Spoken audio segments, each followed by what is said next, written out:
So, welcome to this video on why our government bond yields correlated to inflation. And I did touch on this in the previous video, but we'll go a little bit into a bit more depth in this video. So, why are government bond yields correlated to inflation? Government bond yields are correlated to inflation because inflation erodes the real return on bonds. Here's how the connection works.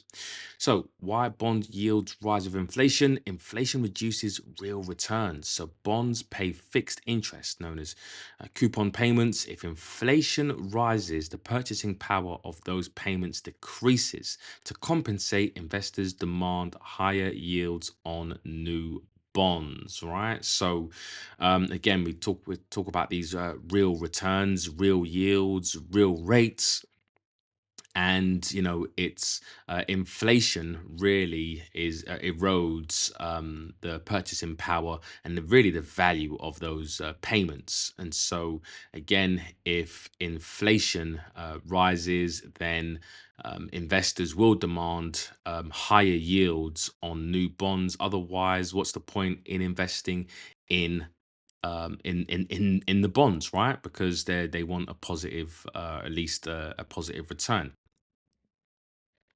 Monetary policy reactions. The central banks raise interest rates to combat inflation. When markets expect this, bond yields rise in anticipation of tighter policy. So again, it's that buy the rumor, right? They're pricing in, they're looking at into the future, and they're saying, inflation is rising, right? That should lead to interest rates rising, and so bond market is going to anticipate that, yeah, and they're going to again demand higher yields if inflation is rising. Therefore, interest rates have to rise, and so again, going back to real yields, real returns.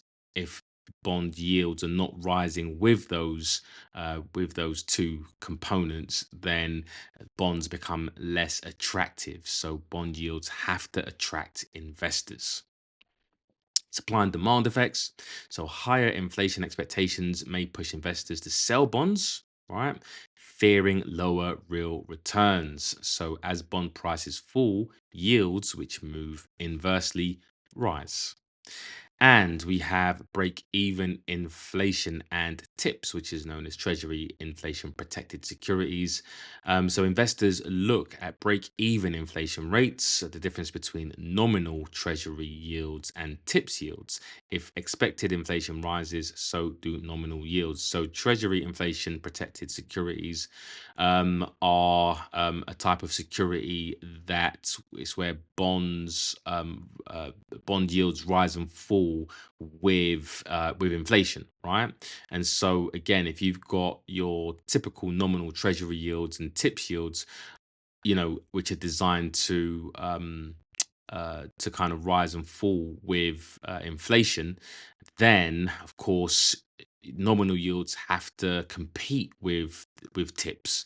And if they're obviously not competing with tips, or at least slightly higher, or at least break even, right, with tips at a bare minimum, then of course traders will come out of nominal treasury yields, go into tips, and that will then cause selling in bonds, and that will make bonds less attractive. So then of course you may have a bit of a run on a sell on bonds. So again, to keep everybody happy, um the yields have to rise on nominal treasury yields. So the feedback loop is rising inflation will lead to expectations of rate hikes, which then leads to bond prices falling, and that leads to yields rising. And conversely, falling inflation leads to expectations of rate cuts, which then leads to bond prices rising, which then leads to yields falling. And an example of this is if inflation jumps from 2 to 4%, yeah, and a bond yielding 3% now has a real yield of -1. So yields minus inflation, right? Inflation being at 4% and the bond yielding only 3%. So investors won't want that. They'll sell existing bonds or demand higher yields on new ones to match inflation at a bare minimum. So, in summary, inflation and bond yields are positively correlated because investors seek to protect their returns against rising prices, and central banks respond with higher rates. And so, the next video, we are going to look at are rising or answer the question are rising and falling bond yields always a sign of potential rising or falling interest rates?